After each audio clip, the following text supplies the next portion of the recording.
10 years. A milestone that most people spend their lives chasing. Sarah and I were about to celebrate a decade of marriage, and I'd been telling myself that despite all the ups and downs, we'd made it. I mean, sure, things hadn't been perfect, what marriage is, but we had history. We had 2 beautiful kids, a cozy home, and a life we built brick by brick. The anniversary was Sarah's idea, actually. A big celebration, inviting friends and family, pulling out all the stops. She said she wanted to do something special, something to remind us, and everyone else, how strong we were together. It sounded nice in theory, but I'll admit, I wasn't exactly jumping for joy at the idea of hosting a party. "You deserve it," she'd said one night, curling up beside me on the couch. "We both do. It's been a tough year, and I think we need to remind ourselves of what we've accomplished." She wasn't wrong. It had been a tough year. Between work, the kids, and trying to keep the house from falling apart, we barely had time for each other anymore. Date nights had turned into takeout in front of the TV, and even those were few and far between. "Okay," I'd agreed, smiling at her enthusiasm. "Let's do it. But you're handling the guest list. I don't want to touch that mess." She laughed, kissing my cheek. "Deal." That's how Eric's name came up. Eric had been my best friend since college, the guy who'd been there for every major moment in my life.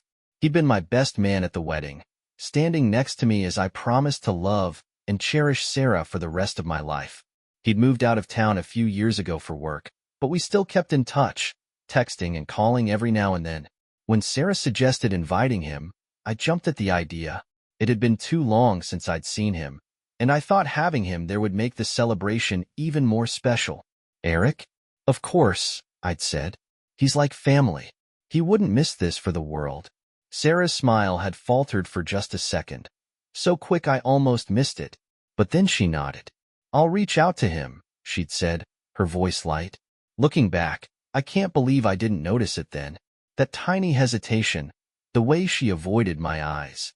It was such a small thing, but small things can mean a lot when you know where to look. At the time, though, I didn't think twice.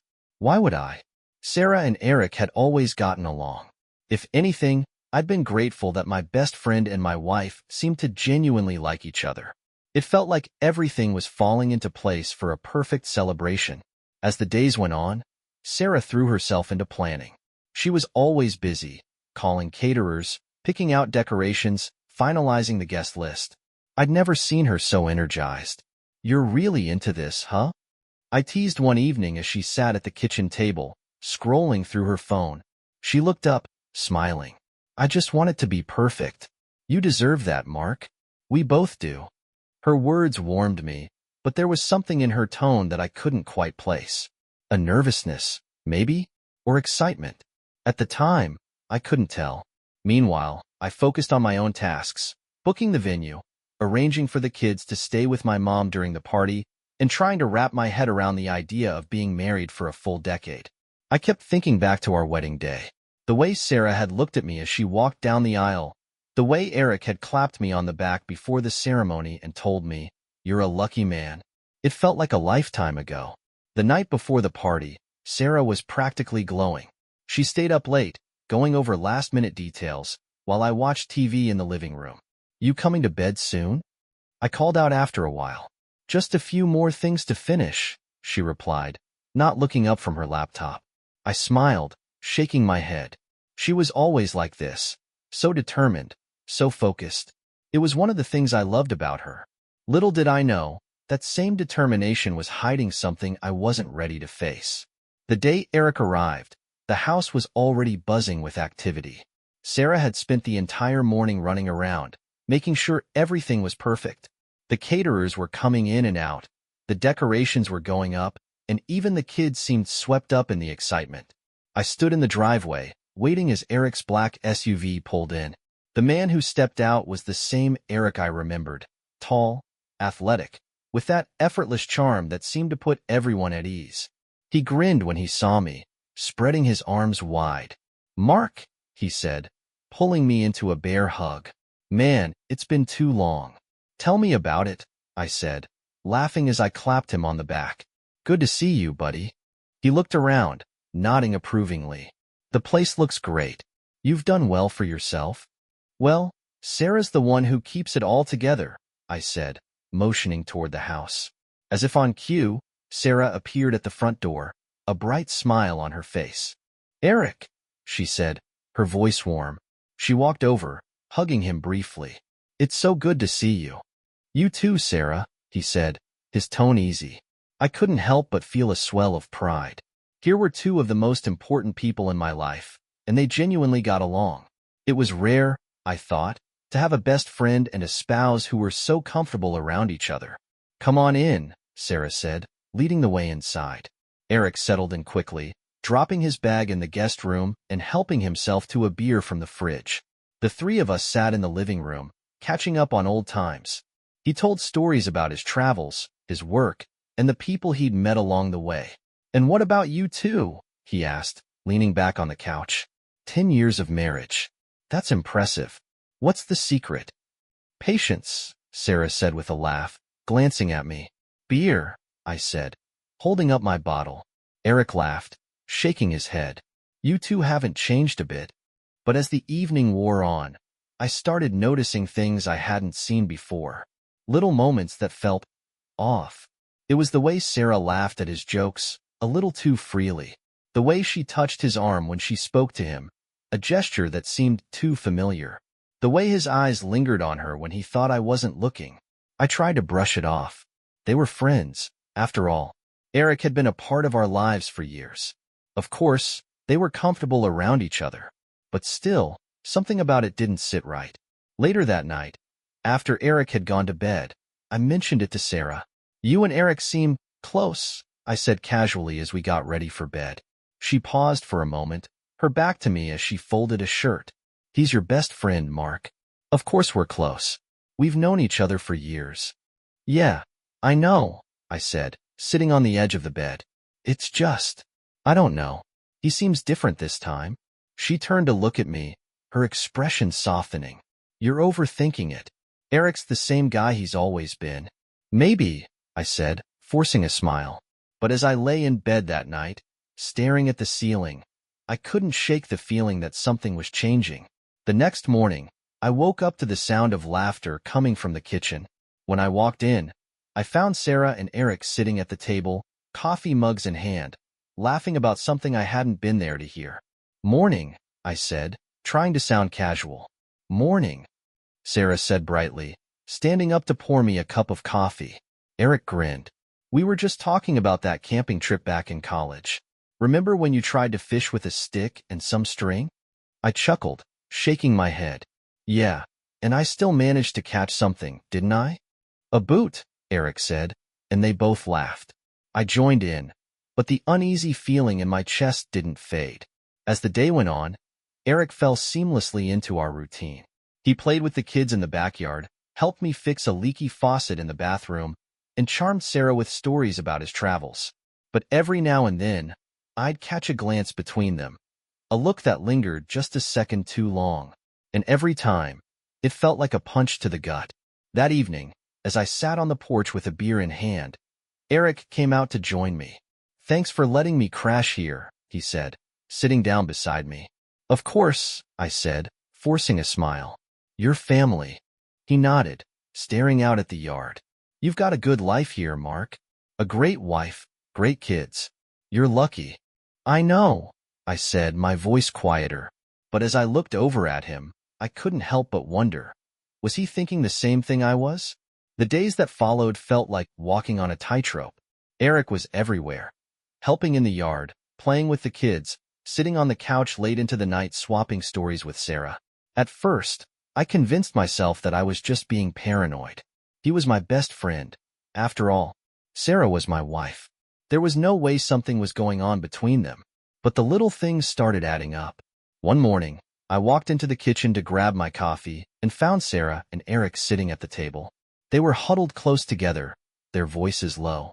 When they saw me, they both straightened up, smiles plastered on their faces. Morning, Eric said, his tone overly casual. Morning, Sarah echoed, quickly standing up to pour me a cup of coffee.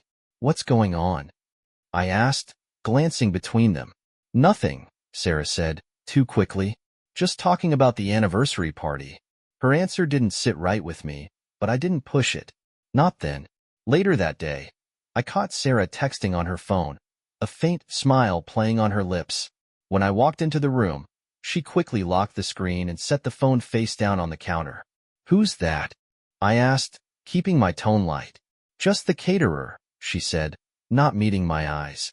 I nodded, pretending to accept her answer, but something about the way she avoided my gaze made my stomach churn. The real breaking point came that evening. We put the kids to bed, and I was sitting on the couch, flipping through channels, while Sarah and Eric cleaned up in the kitchen.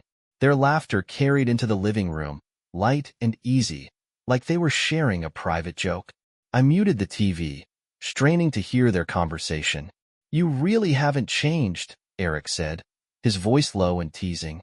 "And you're still just as charming," Sarah replied, a playful lilt in her tone. I couldn't make out the rest, but the intimacy in their voices was unmistakable. I set the remote down and walked into the kitchen.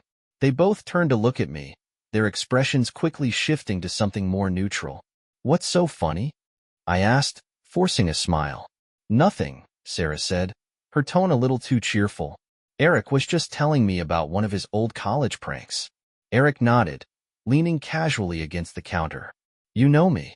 Always the jokester." I chuckled, but the unease in my chest wouldn't go away. That night, as we got ready for bed, I decided to bring it up. "You and Eric seem to be spending a lot of time together," I said, keeping my voice casual. Sarah paused, brushing her hair in front of the mirror. "He's your best friend, Mark. Of course we're spending time together. Besides, you've been busy with work. Someone has to entertain him." The way she said it, like it was nothing, made me feel like I was overreacting. But I couldn't shake the feeling that something was off. "You're right," I said finally, climbing into bed. "I'm probably just imagining things." She didn't respond, and a part of me wondered if she was relieved I wasn't pressing further. The next day, I came home early from work. The house was quiet, the kids still at school, and I figured I'd surprise Sarah. But as I walked through the front door, I heard voices coming from the backyard. Peeking through the window, I saw them. Sarah and Eric sitting on the patio, their heads close together. She was laughing at something he'd said, her hand resting lightly on his arm. It wasn't just the way they looked at each other. It was the way they were completely lost in their own world, as if no one else existed. I clenched my fists, my mind racing. I wanted to burst out there, to demand answers, but a part of me held back. I needed to know for sure. Later that evening, I waited until Sarah went to bed and then grabbed her phone from the nightstand. It was locked, as always, but I knew the passcode. It was my birthday, after all. What I found in her messages made my blood run cold. That night, as Sarah slept soundly beside me, I lay awake staring at the ceiling. The house was quiet except for the rhythmic hum of the ceiling fan, but inside my head, it was chaos. The easy laughter, the stolen glances, her quick excuses. It was all too much to ignore. I couldn't just let it go anymore. Carefully, I reached over to her nightstand, taking her phone in my hand.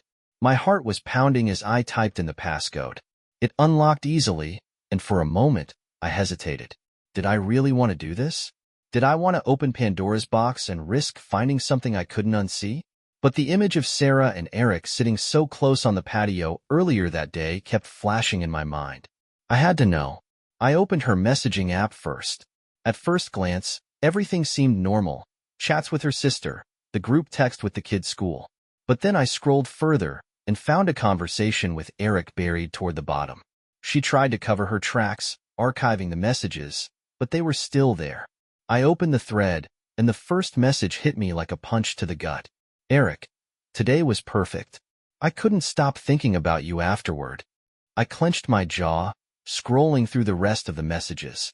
"Sarah, you make it so hard to act normal around him." "Eric, he has no idea. We're careful. Just keep smiling." "Sarah, I can't wait for the next time." The next time. The words echoed in my mind, their meaning sinking in deeper with every second. My hands trembled as I scrolled further, finding photos that made my stomach churn. Selfies of them together at places I didn't recognize, messages full of inside jokes, and worst of all, a voice note from Eric, You're all I think about. I don't care what it takes, Sarah. You're worth it. I felt like the air had been sucked out of the room. My chest was tight, my vision blurring as I tried to process what I was reading. Mark. Her voice startled me, and I quickly locked the phone, turning to see her sitting up in bed. She rubbed her eyes, looking at me groggily. What are you doing? I froze for a moment, my mind racing. Couldn't sleep, I said, forcing my voice to stay calm. Thought I'd check something for work. She frowned but didn't press the issue, lying back down. I watched her close her eyes, her breathing evening out as she drifted back to sleep. But I couldn't stay in that bed any longer. Quietly, I slipped out of the room, taking her phone with me. In the living room, I sat on the couch and opened the messages again, staring at the evidence of their betrayal. The words blurred together as the weight of it all hit me. This wasn't just a mistake or a misunderstanding. This was a calculated deception, built on lies and hidden in plain sight. I wanted to confront her right then and there, to wake her up and demand answers. But something stopped me. Confronting her now would only give her a chance to twist the truth, to lie her way out of it. No, I needed more than this. I needed something undeniable. The next morning, I left the house early under the guise of running errands. In reality, I went to a store across town to buy a small, discreet camera. If they thought they were smart, I'd show them just how wrong they were. By the time I got home, Sarah and Eric were already in the kitchen, laughing as they sipped their coffee. The sight of them together made my stomach turn, but I plastered on a smile, pretending like everything was normal. I waited until Eric left that afternoon before setting up the camera. I placed it in the living room, hidden among the books on the shelf, its lens pointed toward the couch where they always seemed to sit together. As I adjusted the angle, I felt a strange sense of calm. For the first time in days, I had a plan. I wasn't going to let them keep this secret any longer. The rest of the day passed in a blur. I went through the motions, playing with the kids, making small talk with Sarah, but my mind was elsewhere. I was already thinking about what the camera might capture, about the confrontation that would inevitably follow. That night, as Sarah lay beside me once again, I stared at the ceiling, unable to sleep. The betrayal felt like a weight pressing down on my chest, suffocating me. But soon, I thought, it would all come to light. And when it did, there'd be no more hiding, no more lies. The next day dragged on like an eternity. I left the house early, as usual, pretending everything was fine. Sarah didn't seem to notice anything out of the ordinary, going about her morning routine with that same practiced ease that had fooled me for so long. But I couldn't focus on anything else. All I could think about was the camera hidden in the living room. Would it capture what I suspected? Or was I about to drive myself insane chasing shadows? By the time I got home in the evening, I could barely contain my nerves. The house was quiet. Sarah was in the kitchen, humming softly as she prepared dinner. Eric's truck wasn't in the driveway, which only made me more anxious. "Long day?" she asked, glancing over her shoulder at me. "Yeah," I said, forcing a smile. "You?" "Busy," she said with a shrug. "Just trying to get everything ready for the anniversary party." Her words twisted in my chest. The anniversary party. A celebration of 10 years of marriage. A decade of my life I'd spent loving and trusting her, only to have it all unravel like this. I mumbled something about needing to grab something from the garage and slipped away before she could ask any questions. Once I was out of sight, I made a beeline for the bookshelf in the living room. My hands were trembling as I retrieved the camera and slipped it into my pocket. Back in the garage, I plugged the camera into my laptop and opened the footage. My heart was pounding so loudly I could barely hear anything else. At first, the footage showed nothing unusual, just the empty living room, the faint sound of the TV in the background. I fast-forwarded through the hours, my stomach tightening with every passing frame. And then, there they were. Eric walked into the house sometime in the early afternoon, letting himself in like he owned the place. Sarah appeared moments later, greeting him with a smile that was far too familiar. The next few minutes felt like a slow-motion car crash. They sat on the couch, talking and laughing, their bodies angled toward each other in a way that felt too intimate. And then it happened. Eric reached out, brushing a strand of hair from Sarah's face. She didn't flinch. Instead, she leaned into his touch, her eyes locking onto his. I watched, frozen, as he leaned closer, his lips brushing against hers. For a split second, she hesitated. But then she kissed him back. The footage kept rolling, capturing every agonizing detail. They didn't stop at just a kiss. Eric's hands wandered, and Sarah didn't push him away. If anything, she pulled him closer. My chest felt like it was caving in. My worst fears weren't just confirmed. They were exceeded in ways I hadn't even imagined. I slammed the laptop shut, my breathing ragged. My hands clenched into fists as I fought the urge to throw something, to scream, to do anything to release the rage building inside me. But I didn't. Instead, I sat there in the garage, staring at the closed laptop, my mind racing. Confronting them now would be too easy. It wouldn't be enough. No, I needed more than this. I needed to make them feel the same humiliation, the same pain, that they had inflicted on me. I took a deep breath, trying to steady myself. The camera had done its job, but my next steps had to be calculated. This wasn't just about confronting them. It was about making sure they couldn't walk away unscathed. By the time I walked back into the house, I'd made up my mind. "Everything okay?" Sarah asked as I entered the kitchen, her voice casual. I looked at her, at the woman I thought I knew, and forced a smile. "Yeah," I said, nodding. "Everything's fine." But it wasn't. And soon, she'd know just how far from fine things really were. I couldn't sleep that night. I lay awake, staring at the ceiling, my mind replaying the footage over and over. The way she looked at him, the way he touched her. It wasn't just betrayal. It was a mockery of everything I thought we had. By morning, I was done pretending. The moment had come to rip off the mask, to shatter the illusion once and for all. I waited until Eric arrived. He showed up just after lunch, carrying a bottle of wine like he hadn't completely obliterated my trust the day before. Sarah greeted him at the door, her smile wide and warm, and my stomach churned. "Mark's home today," she said as he stepped inside. "Great," Eric said, flashing me a grin as he walked into the living room. "Hey, man." I didn't say a word, just nodded. My jaw clenched so tightly it hurt.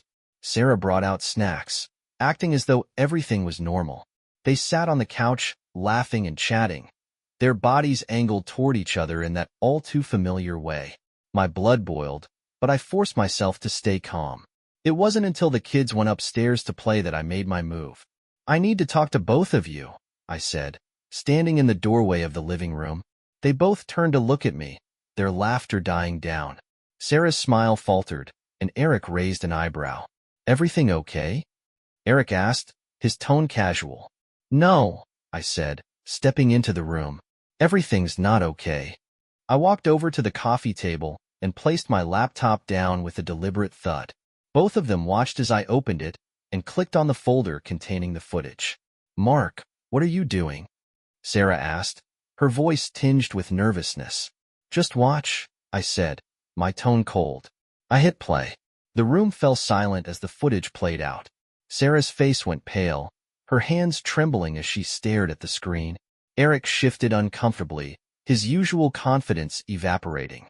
When the video ended, I closed the laptop and looked at them. "Well," I said, my voice low and steady.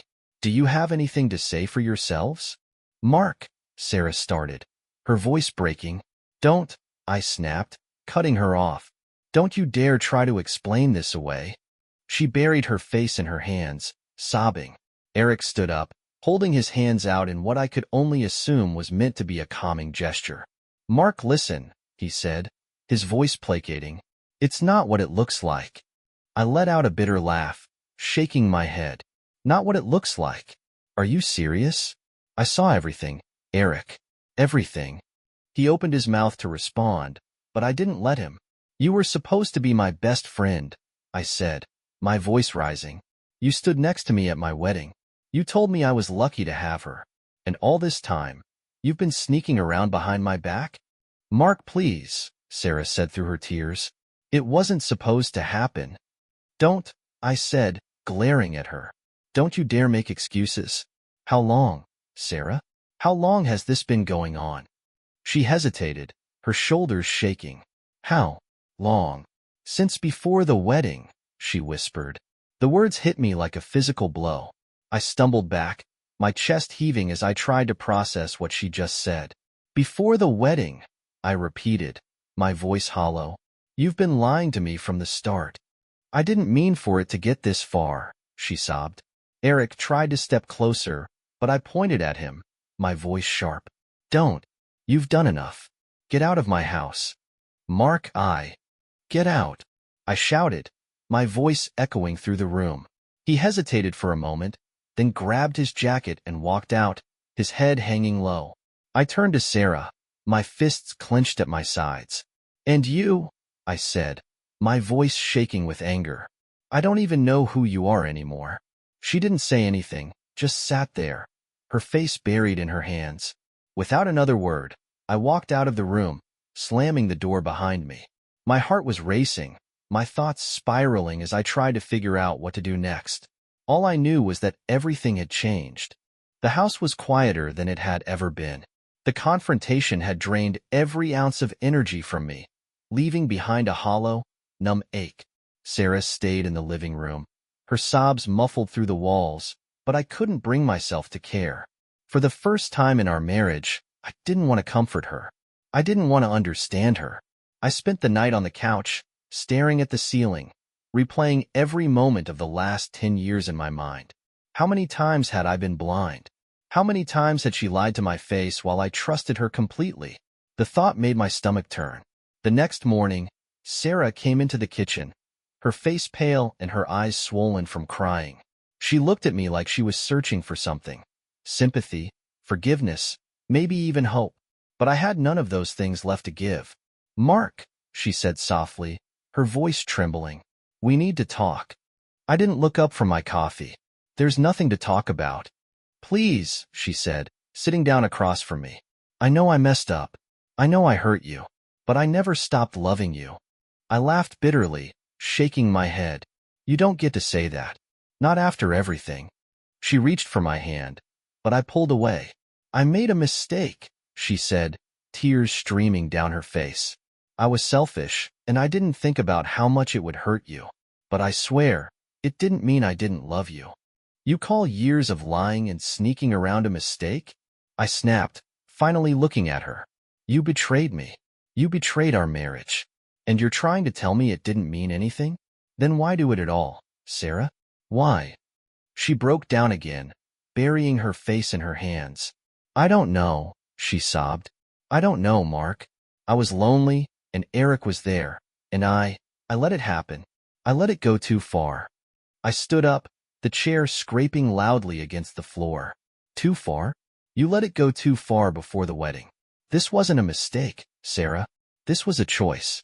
And you made it over and over again. Her cries grew louder, but I didn't stay to hear them. I grabbed my keys and left the house, needing to get away before I said something I couldn't take back.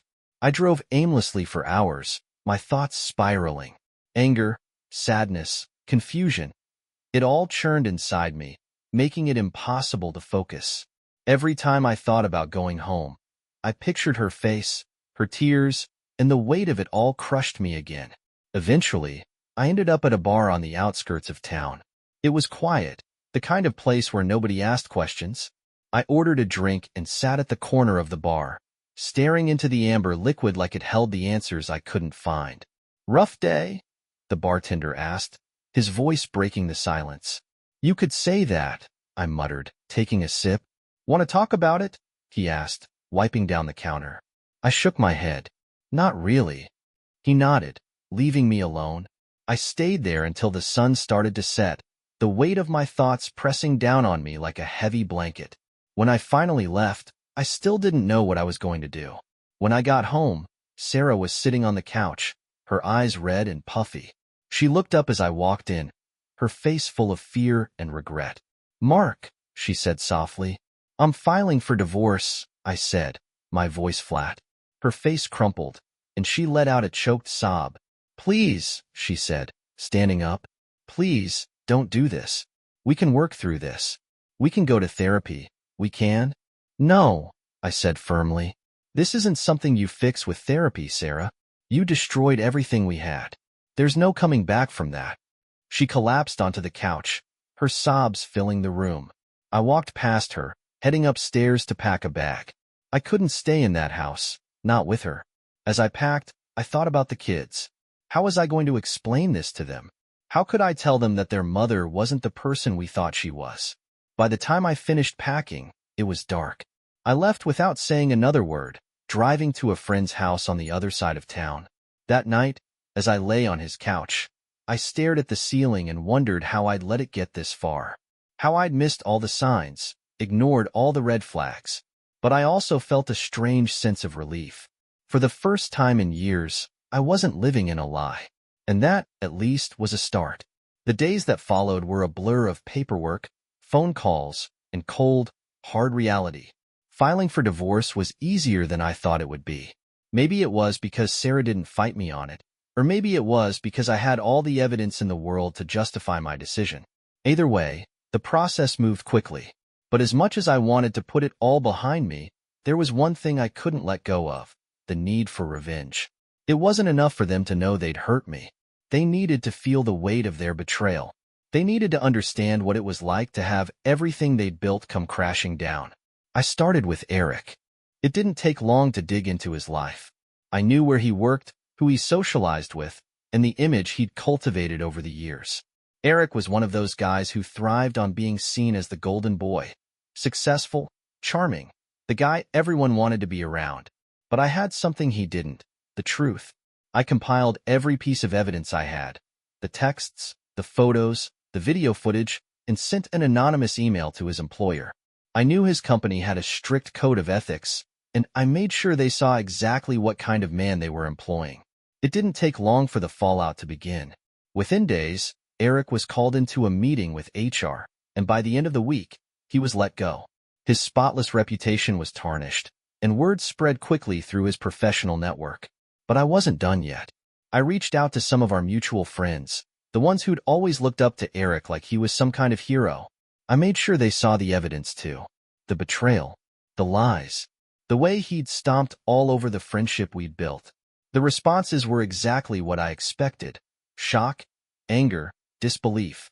Eric's social circle started to shrink, and soon, he wasn't the golden boy anymore. As for Sarah, I didn't have to do much. The divorce itself was enough to send ripples through our lives. When people asked why we were separating, I told them the truth. I didn't embellish, didn't exaggerate. I just let the facts speak for themselves. And the facts were damning. Our friends stopped inviting her to gatherings.